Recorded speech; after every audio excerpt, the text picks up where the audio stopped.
ஊருக்கு அவள் கனம் பொருந்திய ஸ்திரீ. ஊரின் பார்வைக்கு எல்லாரும் வணக்க வைக்கிற ஒரு பெண். ஊரின் பார்வைக்கு இப்படி ஒரு பெண்ணா, நல்ல வசதியாக இருக்கிற பெண்.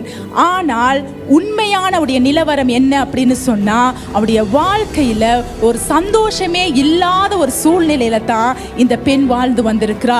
இவ யாரையுமே இவ கேள்வி கேட்கல. பாருங்க, அவ இந்த சூழ்நிலையிலுமே அவ யாரையுமே பிளேம் பண்ணல.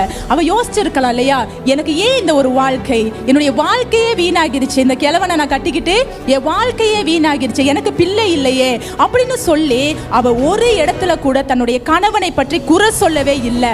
அந்த இடத்துல கூட பாருங்க, கேயாசிக்கே தெரியுது அவளுக்கு பிள்ளை இல்லாததுக்கு காரணம் அவளுடைய கணவன் கிழவனால அப்படின்ட்டு. அவளுக்கு தெரியாம இருந்திருக்குமா? அவளுக்கு தெரிஞ்சிச்சுதான்.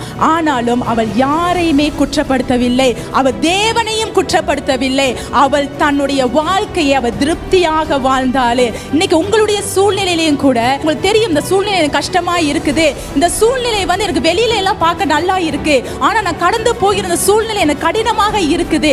அதன் மத்தியிலும் நீங்க கர்த்தரை குறை சொல்லாம, உங்க சுற்றி இருக்கிறவங்கள குறை சொல்லாம, உங்க கூட இருக்கிறவங்கள குறை சொல்லாம நீங்க பொறுத்து போறீங்க பாருங்க, நீங்க மௌனமா இருக்கிறீங்க பாருங்க, எல்லாம் நல்லா இருக்கு நீங்க காட்டிக்கிறீங்க பாருங்க, அதுவே உங்களுக்கு ஆசீர்வாதத்தை கொண்டு வரக்கூடியதாக இருக்குது.